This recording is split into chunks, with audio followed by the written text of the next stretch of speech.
Welcome to the Win, Make, Give podcast. Chad Himes here, flying solo today. Well, not really solo because I have a guest for today. Yet before I bring our guest on, I want to remind you to check out all of the podcasts in the Win, Make, Give podcast network. We have Clint Swindoll bringing you Tell Me Something Good. That's right. Every single week, Clint is bringing you lessons in life, lessons to help you grow, and he's shining sunshine into your world by finding the good that's happening in there. We'll also have for you Built How. That's right. If you're a real estate agent and you are focused on growing your real estate business, check out the Built How podcast, where we are interviewing top real estate agents from across the country on how they built their business so you can do it the same way. And then, of course, Jolene and I have the pleasure of bringing you the 15-point plan. If you are in a rut, if you are having challenges with your energy, your happiness, your health, join us on the 15-point plan, because we're going to tell you how to get out of that rut and into a groove. And then, of course, Win, Make, Give. That's right. I am here today. I'm not with Ben. I'm not with Bob. Nope. I'm with somebody better than both of them put together. You can be sure this woman could kick both of their butts around the podcast studio if they could even catch her to attempt to fight back. This woman that I'm going to bring to you today is going to blow your mind with amazing information, because here in season 3, we are focused on the make of Win, Make, Give. That's right. It's make a difference in the lives of people. It's make an impact in the world and other people. And it's make more money. And we're definitely going to focus on the first two with this lady today. And you can be sure that when you do some of these things, part 3 of that, make more money, will come along as well, because your energy will improve. All right, folks, I want you to be ready for this, because some of you that are going to be listening to today's podcast are going to know who this person is. Some of you north of the border are going to say, hey, I know her, because I've watched her represent my country again and again. Some of you south of the border are going to say, I don't understand a word this woman's saying because she talks funny. That's right. They do in Canada. They talk funny. They'll say things like, hey, oot and a boot. And she's going to tell you about how she's not in her own hoose today. Don't worry about it, folks. You can translate and figure out what we're talking about through this podcast. Maybe I'll let some of my old Torontonian words come out of my mouth, and I'll fall back into a little Canadian accent. With all of that said, it's time for me to just shut up and bring her on already. That's right. I know what you're saying out there, folks. You're like, Chad, shut up. Who is she? I want to welcome to the Win, Make, Give podcast, Olympian, and so much more, Heather Moyse. Heather, welcome to the podcast. Hi, Chad. How are you? I am fantastic. Hey, how are you? Oh, hey, yes, I'm great. I'm doing great. I'm so happy to join you. This is awesome. That was quite the intro. Not Well, gonna lie, thank you. that was impressive. We're happy to have you here from so far away. I mean, you told me today you're all the way out in Prince Edward Island, which I'm going to bet 95% of the people listening to the podcast are going to have to go Google to figure out where that actually is. Yeah, easy peasy though. It's the smallest province in Canada off the East Coast. So for those of you south of the border, it's northeast of Maine, out on the Atlantic Ocean side. And it's the smallest province, accessible only by plane or a 13-kilometer bridge, basically. Yeah. All right, 13-kilometer. Hear that, folks? You do the math on how many miles that actually is. So what I want you, we don't do metric down here. What I want, and I think Prince Edward Island actually became very famous during, sadly, the tragedy of 9/11. Wasn't there a plane that had to land there? And that was Newfoundland. That was Newfoundland. All right. I get my Prince Edward Island and Newfoundland mixed up. Close-ish, yeah. When you live in Toronto, Heather, nothing else matters in the country of Canada. You know that, and I know that. All right, yeah. Heather. So I know who you are because, of course, having grown up north of the border, I always pay attention to things that go on in Canada, yet our audience might not. So give us a little history. Who is Heather? Introduce yourself to our audience. Yeah. Well, my name's Heather. Hi, Heather Moyse. I was born and raised in Prince Edward Island, right here where I am now. And I left to go for university. I traveled around. I worked in different countries. I did my master's degree in occupational therapy. At the age of 27, I was kind of convinced, after turning this offer down 4 years earlier, to go and do a testing camp for the national bobsled team. And I basically said, okay, I'm not really going to do this. Who does this? But I'll just go get this guy off my back. I'll just go do the testing. Not going to hurt. So at 27, I show up at this testing camp, never having lifted weights before. So even though I played sports my whole life, when you grow up in a small place, you sometimes, I mean, for me, Olympians, those were TV people. They weren't everyday normal people like I considered myself to be. And I grew up in an academic family. So to me, sport was always extracurricular to what I was going to do to earn a living. So it's not that I actively thought, oh, I could never do that. It was more just, I never considered it as being an option. It wasn't an option that I saw down my lane of like, momentum. And anyway, so finally at 27, I was like, okay, well, I'll just go do this. And fortunately, because I was at a national rugby tournament, they gave me permission to miss the first day of testing. So I missed the first day of testing, which fortunately it was all weightlifting. And I would not have told anyone, of course, that I didn't lift weights. I would have, you know, pretended to know what I was Hurt doing and yourself pretending. Yep. probably crushed myself with a bar, just trying to copy what everyone else did. So the next day though was all speed testing and plyos and like, sprinting through timing lights with weighted sleds behind you and like still tests that I've never done before, but at least it was in my wheelhouse. I wasn't going to go crush myself or anything. So I did this testing and I ended up finding out later that night that I broke one of their testing records. And I was just like, wait a second. You mean to tell me that I broke a record amongst all these people who've been training for years and who are supposed to be representing us at the next Olympics, which were less than 5 months later? So all of a sudden it became this challenge. Like it had nothing to do with bobsledding. I hadn't even seen the sled. Like I hadn't even seen a sled, hadn't been down the track yet. And so start of September of 2005, only 5 months before the Olympic Games, I had to make a decision to see if I wanted to try it. Do I want to learn a new sport and learn to do it well? And can I learn to do it well in time to actually see if I can represent my country? So I fell in love with the challenge, not necessarily the sport. And 5 months after starting lifting weights, 4 months after actually getting into a sled for the first time, I was able to represent my country in the Torino Olympics. And yeah, and we missed standing on the podium by only 5/100ths of a second. Ugh. So the next year I went back, finished my master's degree. And then I thought, do I want that to be my story forever? Like if I don't go back, fourth place is my story forever. And so I decided to go back. So 3 years training leading up to the Vancouver Olympics, and we won in Vancouver. And then I thought I was done, had a hip surgery and that sort of thing. And then I went back and we successfully defended that gold medal in Sochi 4 years later in 2014. And then I was definitely done. I'm saying that in air quotations, definitely done. Because in 2017, only 6 months before the 2018 games, after already turning down my former teammate and turning down the coaches, I got an Instagram message from a kind of new-ish driver, someone I'd never met before. And she was saying there was a lack of leadership in the program. And she just said, based on what I've heard about you as a teammate, you would be ideal in helping not just me, but everyone else handle the high pressure situations and the ins and outs of Olympic seasons, which are apparently more stressful than any other season. And nobody else besides my former teammate had ever been to the Olympics before. So 6 months before those games, after not training for 3.5 years, after having a second hip surgery, and at the age of 39, and having no idea if my body could handle it, I decided to go back. So I went back and represented Canada in my fourth Olympic Games at the age of 39. And all throughout those bobsledding kind of adventures, I was also representing Canada on the international stage in rugby. And yeah, rugby is my love, my passion. It's been amazing. In 2016, I got inducted into the World Rugby Hall of Fame without even knowing that there was a World Rugby Hall of Fame.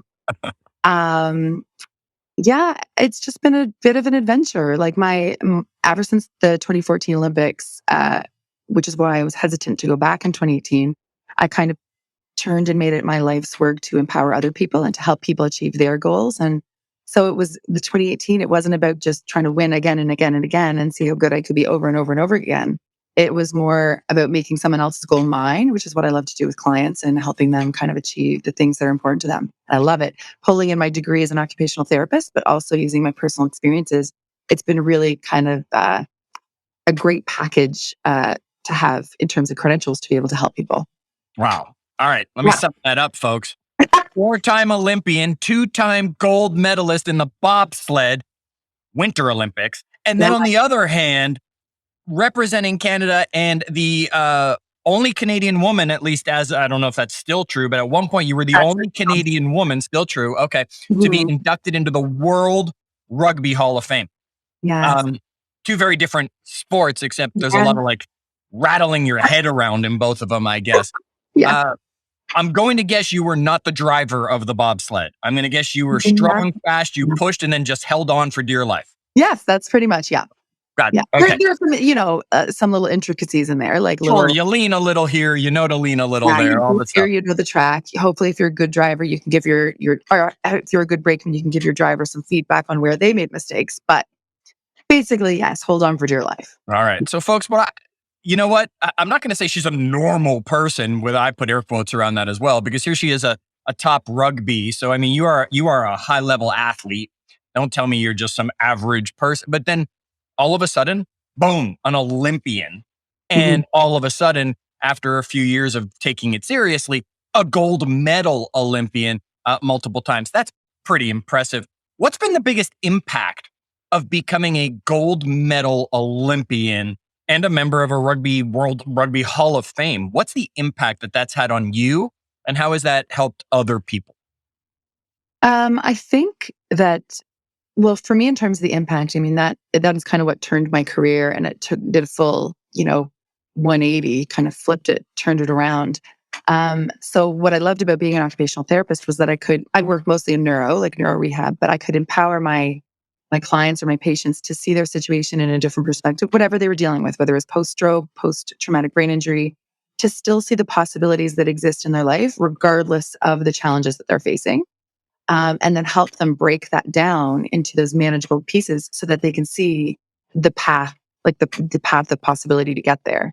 And even though I'm not working as an occupational therapist, I still do that from the stage. I started speaking full time. I'm traveling a ton. And then now, because of COVID, for the last couple of years, most of those have turned virtual, which is, it's not the same. You don't have that interaction for meeting people afterwards, which I really love. Yep. But from what I've heard, the impact is still powerful if probably if you're as animated and talk with your hands as much as I do. Again, But I anyway, think it's that's another Canadian trait. I yeah, don't know anybody in Canada that's not smacking each other because their arms are flying everywhere when they talk, I also Heather. have a little bit of ginger in here, so talking with my hands and being, yeah, animated. But I feel like the best part about having won those two Olympic gold medals is that it afforded me a platform from which I can now go and empower other people, and I actually get like that. To me, at seeing other people make strides towards achieving those things, I find that very exciting. Like, I find that more exciting than me simply going back to try and do something again. Like, each of those four Olympic Games presented me with four completely different challenges. And it was the challenge that I fell in love with. And I love people. I love helping people see obstacles or setbacks as challenges and kind of help them reframe their goals instead of just some binary, I got it or I didn't. Teaching people how to set really, really big goals and just kind of setting it as a spectrum and a challenge to see how close they can get, because they will never, there were all the naysayers out there, you just had hip surgery yesterday and you're announcing that you're going to be back in a year to go and represent your country. And I'm like, yeah, that's exactly what I'm doing. And they said, well, do you really think that's realistic? And yeah, my answer, it's very simple. You can all steal it. Everybody can steal it. It's just, I have no idea, but I sure as hell want to see how close I can get. And that's all it takes, is like kind of disempowering someone else's negative and limited visions and re-empowering you to be like, yeah, you know what? Yeah, you might be right. My hip surgery, my hip might still be bad. I might not be able to do this, but it doesn't really matter. I love what I'm doing. I love this challenge, and I'm just going to see how close I can get. And if I can convince people to reframe how they set those goals and how they pursue things, like, mission accomplished, in my opinion. I think that takes people so much further. Because if people we're never, the magic doesn't happen if you just pursue a goal that you know is possible. The magic happens when you set a really, really big goal and challenge yourself and, push yourself, because it's the only way you'll figure out what you're actually capable of. All right. And we're going to come back to that goal thing. I Yeah. understand now the title of your book, Redefining Realistic, Oh, right? yeah. Here you are saying, is that realistic? Well, let's redefine what realistic truly is. So redefining realistic, shift your perspective, seize your potential, own your story. is Heather's book. We'll have a link to it right there in the show notes for you. You don't want to wait and scroll down, just start going to Amazon and clicking away. I'm sure it's available anywhere books are, correct? Yeah. So yeah, Okay. best just order it off my website. It's also an audiobook. If you Okay. order it off my website, the hardcover, I can sign it and personalize it before it gets sent out, which is what I really love. So what's your Um, website? yeah, you can do that. You What can is get the the stuff, website? just heathermoyse.com. Okay. Moyse, folks. Moyse, heathermoyse.com. Get Yes. yourself a signed copy from this two-time gold medal, Yeah, four-time I'd love Olympian. to. Okay. Yeah. Or you could end up on Amazon. You could get a copy there, of course, as well. If you don't want it signed and don't want to wait, right? Because it'll deliver in a half hour, and you could be listening to it on an audio version right away. Audiobook, yeah. I recorded it myself. Like, Good I for you. actually did the whole, well, partly because I'm a speaker, so I felt like it would be a bit weird to have someone else's voice doing it when people hear me speak all the time. So, I did the same thing with my book. I yeah. get it. Yeah. Good. All right. So let's keep jumping into. You were talking about goals. And I Yes. think one of the biggest ways to make an impact in somebody is to help them when it comes to setting goals and help them then achieve their goals along the way. How do you help people set goals? Talk to me about goal setting. Well, first of all, it takes people some courage in order to actually set goals as goals. Because if they're not actually set as goals with a timeline, with a plan attached to it, Yep. then all it is a dream that you're kind of thinking about and it's gathering dust in the back of your brain. Right. So a lot of times it's like if you ask someone, if you could do anything, what would you want to do? Or what would you want to, like, where would you want to travel? Or what would you want to, like, they have that initial flicker of what they want, but it's already immediately like, oh, I can't do that now. So I'm not going to set that. I can't, like, that's not happening. So it's almost like whatever you think about in that split second is what people should actually be pursuing. Like, that's the thing that's going to make them the most excited. But they So Heather, often what feel is it for you? I'm going detached. to put you on the spot. What's a goal right now for Heather that you're holding back in your head that you're not just putting out there to the universe and telling yourself so you can make that plan? Oh, I'm putting it out there. I'm working with some people now on different marketing things and putting together packages because I really want to do some retreats to help people kind of slow down enough to recognize and re-identify their values and priorities that are important to them, so that they can actually go and make the choices that align best with what's important to them, and not just. It's really hard. I mean, you can say we put our stuff on the back burner all the time because we're bombarded every single day by the opinions and values and expectations of other people. And whether it's people in our families, our neighbors, people we hang out with, where they might not feel the same way, or they might think, oh, you should be more responsible, or that's boring. Who would ever want to do that? Or like all of these comments that we know, we hear, we internalize them, all of those things that shut those dreams down and those goals down. Um, that's where I want people to kind of get back in touch with that so that they can kind of own the things that are actually important to them when they get home. So that's one of them. And a side component to that would be doing a youth leadership philanthropic outreach program, Okay. which yeah. So That throwing sounds it out there. impressive. So folks, pay attention for that as it's Yeah. showing up and coming along from Heather here. I find it interesting that the bobsled rugby player wants to have a retreat. That slows everybody down a little bit, right? There's No, nothing slow about either of I those was sports. go, go, go. I was go, go, go, definitely. But when I grew up, for example, like no matter how many sports I played or whatever, my coaches always were told that if they held a practice on a Sunday, I wouldn't be there.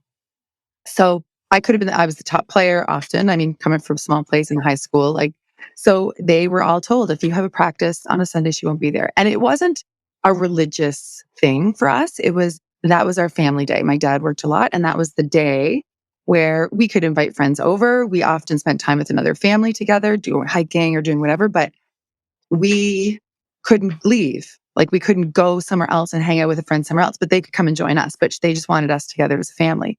And for them, that reflected their values, which is why values I think are so important, because their values was keeping us close as a family and spending time as a family. They could have cared less if I did sports or pursued sports. Whereas nowadays there seems to be so much pressure, and a lot of pressure coming from parents to get higher in the sports world, when parents think they're being supportive and kids are feeling pressured and unsafe in a way to actually admit sometimes that they don't even enjoy the sport anymore, but they're doing it because they know how much money their parents have spent in it or whatever. So it was, my parents told every coach, they said, look, and if you have to sit her or if she can't be a starter or whatever, then we're okay with that. But we just want you to know that it's not Heather's choice. She's not skipping a practice.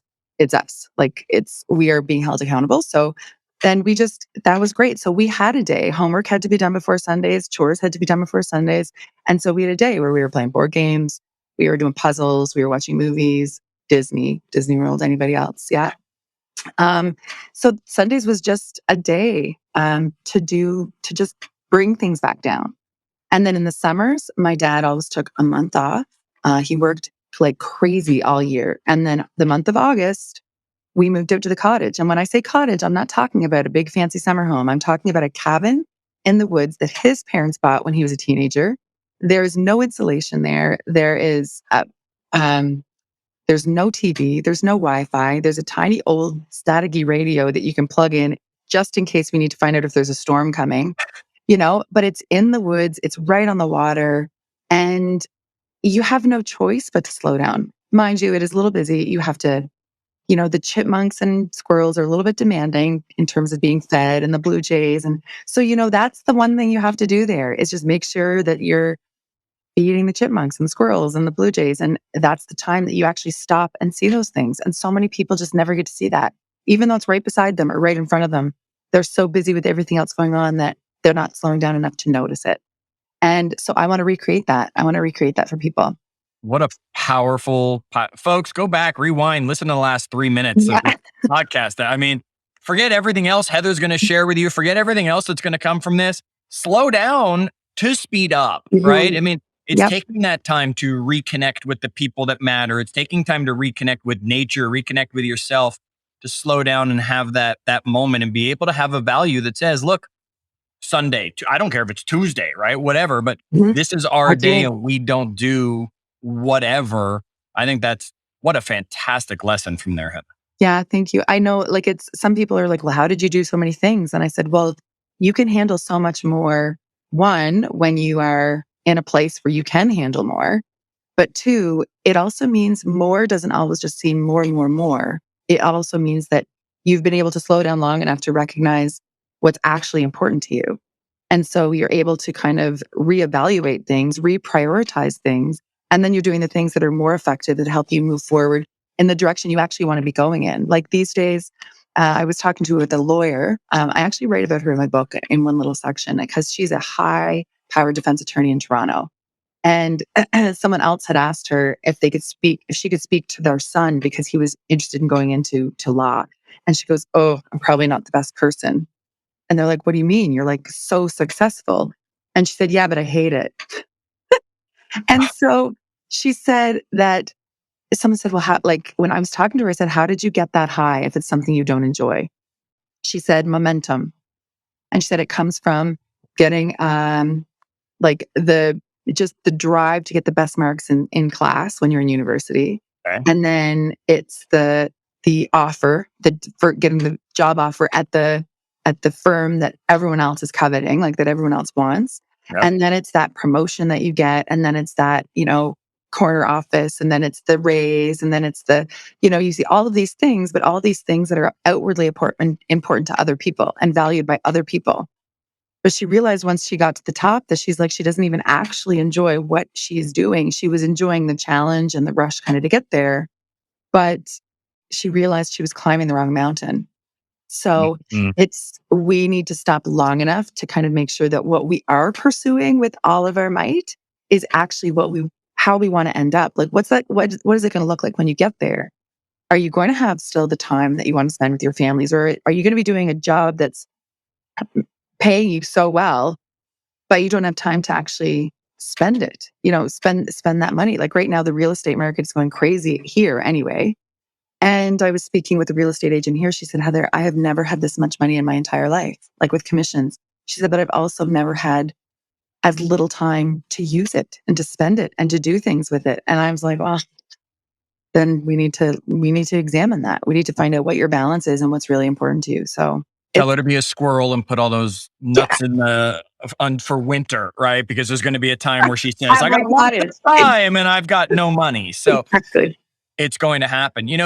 Fantastic lessons that you're sharing there. And, as you're talking about it, Heather, I'm thinking about two friends that I had growing up that were both on Olympic tracks. Mhm. One was a figure skater. She was a pairs figure skater, and she was a top Canadian pairs figure skater at a young age. And one was a guy who was a swimmer. He would every morning, every afternoon. And then one day, both of them, I mean, not connected, it was just different times in my life, but both of them just stopped. Yeah. They said, I don't enjoy it anymore. Mhm. I don't want to do it and put in all that commitment.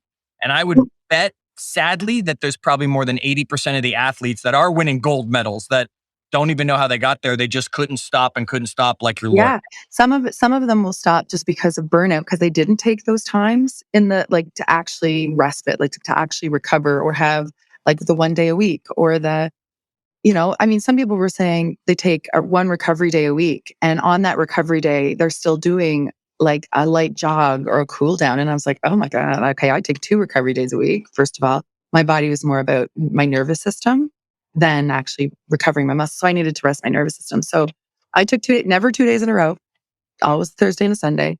And, but I took those off. Like, I might have scheduled a massage in there for recovery, but a jog, no, no. Like there's not any physical anything happening on those days unless I'm walking to get groceries. Like nothing. So I recovered like it was nobody's business.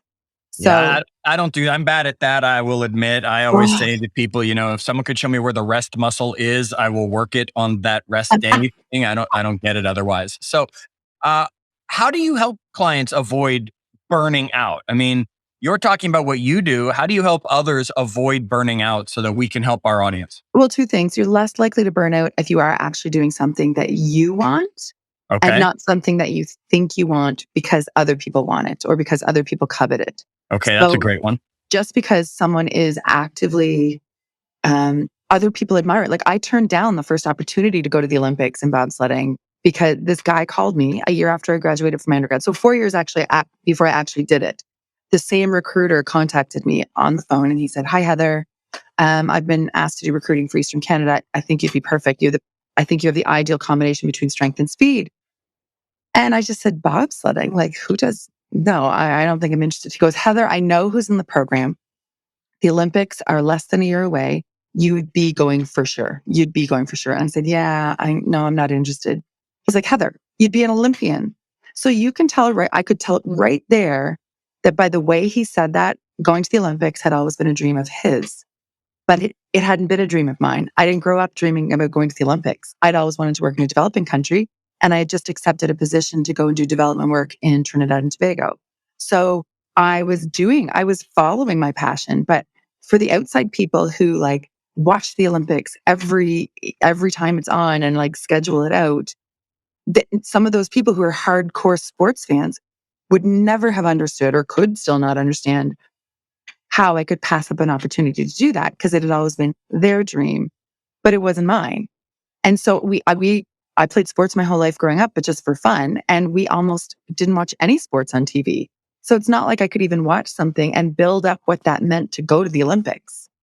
So it wasn't a big thing that was built up in my brain necessarily. It was just like, okay, I got to learn this sport. I got to do well. It was like literally a transactional thing to learn each thing that I needed to learn in order to get there. And it just happened so fast. It was a bit of a blur that when I got there, I just treated it like it was any other race. Now, so part of it is identifying that it's their dream, their goal, and not somebody else's, that they're on the path that they actually want to be on.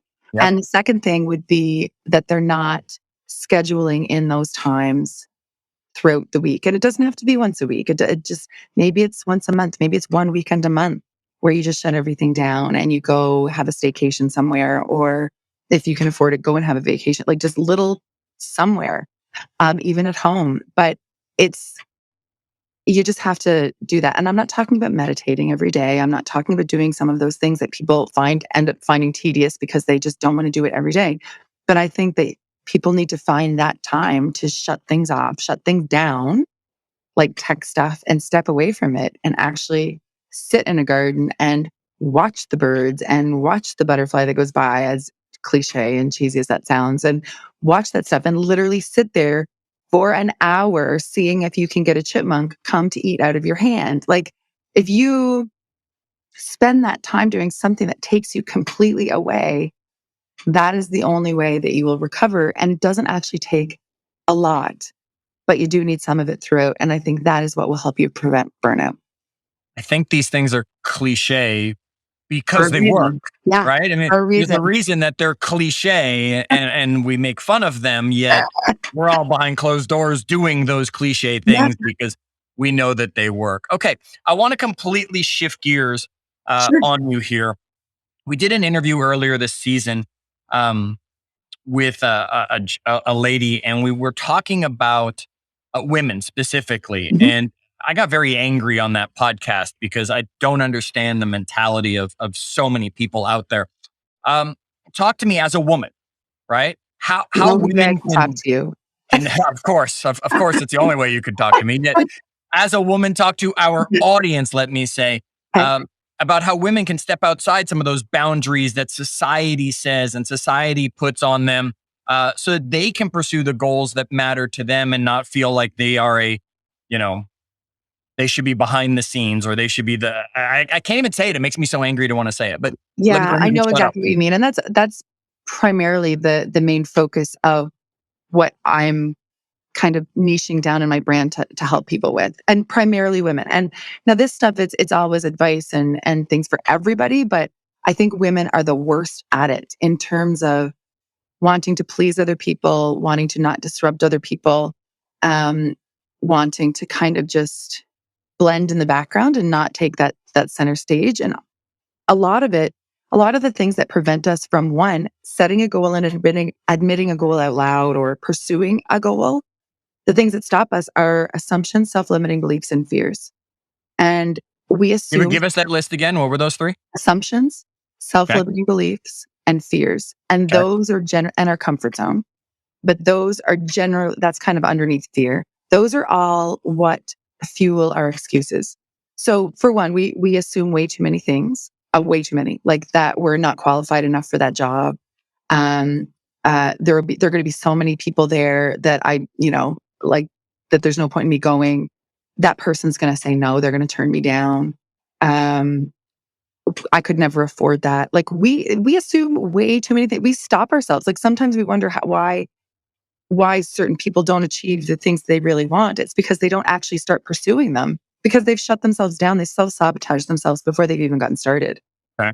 The other thing with self-sabotage is the self-limiting beliefs. And those are stories that we've been telling ourselves since we were kids. We've internalized them, whether we overheard someone say something and we internalized it, whether a friend said something, we overheard a parent say something. And it might have actually been true at the time, may or may not have been true at the time. But it's it really bears no weight on where your life is now, but we have still shut us down because we think we still can't do it. Like we still can't tie our shoes, or we still can't, like, all these things that we couldn't do back then, they were true back then. They're not necessarily true now, but we hold on to those. And the other thing is fear. And really, once I did some research on this, it's actually not failure that we fear at all. It's what we assume failure will bring. And we assume failure will bring ridicule, isolation, judgment from others. That's pretty much what we're literally trying to avoid at all cost, is being judged and shunned by other people. And so one of the biggest contributing factors for that is the people around us. It's the people, the naysayers, and they don't have to be outwardly being like, "Oh, you can't do that," or "You could never do that." It can be the eye roll, the scoff, you know what I mean? The yeah, right. Or okay, let me know when that happens. The Yep. sarcasm, it can be something so simple as that. And those are the things that all of a sudden make us question whether our dreams are realistic. They question whether we should be trying them, or we start thinking, who am I to think that I could do that?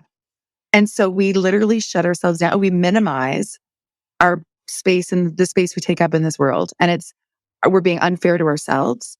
And we have to realize that we're internalizing stuff from people who are saying that because they themselves were too scared to try it themselves.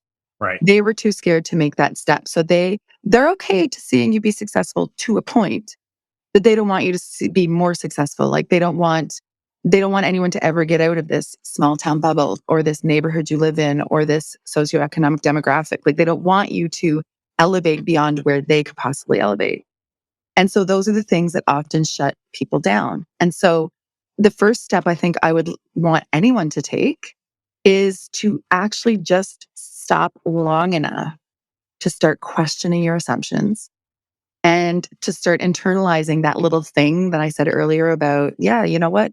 Maybe I won't, maybe I won't make it, but I sure as hell want to see how close I can get.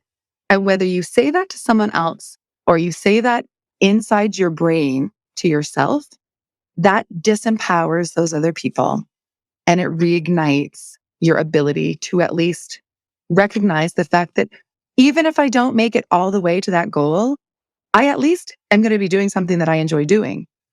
Would I want to be doing anything else during that time? Like, do I want to pursue this sport? The cycle is 4-year sport. And then 2 months before the Olympics, break my ankle and not be able to compete. Or someone else comes in who's better and takes my spot. Yeah, that's super disappointing. Not going to lie. It would be awful. It would be awful for anybody. But are you going to regret the last 3 years of your life training or 4 years of your life's training to get there? And if you are regretting it because the only thing you wanted was to be competing at the Olympics, then you should have been doing something else. If you can actually look back and be like, yeah, okay, it really sucks that I can't go to those Olympics, but or get that job interview or whatever the dream is. But I can't imagine myself doing anything else for those last 4 years. I enjoyed the last 4 years. I met amazing people. I would never have done it. I just loved it. I loved what I was doing. Yeah, it sucks that I can't do the kind of finale piece, but I can't imagine me doing anything else. Then you literally were pursuing what you meant to be pursuing. And if you had shut down before it even started, just because someone said, oh, what are the chances? You know, those little stupid side comments that people say, right? Those shutting down comments of these lobster people, like people kind of drag you down in the bucket, pull you back into the bucket. Like those are the people that are the biggest hurdles in people achieving the things they want or pursuing the things they want. And I just want people to, once we start recognizing them, they start getting disempowered. And I think that is what is the most empowering thing, is to be able to disempower the energy drainers and the. So what is it? What is it that great message in there? Yeah. What is it about women that it's harder for them or different for them? What has society put upon them? I know this is something that you address regularly. Yeah, it's again, like I say, it's not just women, but it is. So there would be Okay, forget the men that are listening to the podcast right now. Talk to the ladies that are out there. Make a ladies. difference in their world. We're wired a bit differently. Our hormones are different all throughout our body, which means if we're not at least a bit more emotional, we are tend to be more sensitive to certain things. We're sensitive to how other people react. We're sensitive to, I mean, I know lots of people who will, maybe underdress a little bit because they don't want other people to feel uncomfortable with what they're wearing, say to an event, because maybe they are higher income earners than someone else, but they don't want to make someone else feel bad. Instead of wearing what they feel great in, they'll, dress down a little bit. We just don't own our presence. We don't own the things that we love, and we don't own our successes. I'm guilty of that 100%. When I was told that I had to possibly do my own introduction, you'll notice I did it more like a story instead of these are the things I achieved, because it's not something that we're good at. We don't own that space. We don't own that presence. We don't want to come across as thinking that we're better than other people. And so it's that level of sensitivity and emotion that can be a superpower in our lives, but it can also be a hindrance on what we choose to do and what we choose to pursue. And I think that is what we need to take ownership of and flip the script a little bit and realize that it is a superpower. And by us pursuing the things, by choosing to actually own our stories and kind of pursue the things that we really want in life, it really does give permission to the people around us to do the same, to actually them pursue the things that are important to them, and them to go and wear whatever they want, whether it's a pink tutu or who knows, to a gala. Like if you see someone else do it, you'd be like, okay, yeah, so can I. Right. So it doesn't have to be the same goal. It's just the same approach to any goal. It's about owning it and going for it. And so I think we just need to be better at that. All right. So I'm going to, again, I warned you at the beginning, I might put you on the spot and you gave me oh no, crap. He's that kind of interviewer is going to put me on the spot. Look, I want to bring this to an end and we're talking folks to Heather Moyse. It's Moyse. You can go to her website, heathermoyse.com, learn more. You can get her book. She'll sign it for you and send it off to you. Redefining Realistic. She a 4-time Olympian, 2-time gold medal, World Rugby Hall of Fame inductee. You're talking to a woman who has shown you today, by listening to this, that you within 4 years can become a gold medalist. Now, that might not literally mean in the Olympics, depending where you are in your life, but you could go from not even paying any attention to the Olympics to wearing a gold medal in whatever it is in your life within 4 years. She's done it multiple times. Leave our audience with something. What's the last thought we're going to wrap this one up with, Heather? I think I'm going to just reiterate something that I said. And all I want people, if I could leave all of these listeners with one thing, it would be, I would hope for them to start questioning their assumptions about what they currently believe to be impossible. Okay. Start challenging those self-limiting beliefs, start recognizing them and start kind of looking at what we're really afraid of. And it's not about fear, oh, I'm so scared, but it's those things that are holding you back. And most of it is the reaction of other people and starting to recognize who those people are in your life that might be preventing you, not even actively or intentionally, but the people that you are scared to disappoint, that you are scared to admit that you want to have a goal because it means you might be moving away or you might be leaving or whatever. Who are those people that might be holding you back? And then that then comes into some work that you can actually start addressing, then you actually know what you have in front of you and what you have to work with. That's excellent. What a great way to leave them. And folks, I'm going to remind you of something else that Heather said. Sometimes take a break. Sometimes sit and see if the chipmunk will come eat out of your hand or if the bird will land and come, right? Or watch that butterfly do whatever the heck the butterfly is actually doing. Give yourself the right to stop because it's going to help you in the long run. Heather, on behalf of Bob and behalf of Ben and our Win, Make, Give audience, we really, really, really appreciate you making time in your world to join us. You've made an impact on us today. That's awesome, Chad. Thank you so much for having me. Thanks, everybody. All right, gang. As always, make sure you subscribed. Make sure you don't miss a single episode. Maybe you need to share this one with somebody in your world who needs to hear Heather's message. Please do. Folks, until our next episode, as always, do good.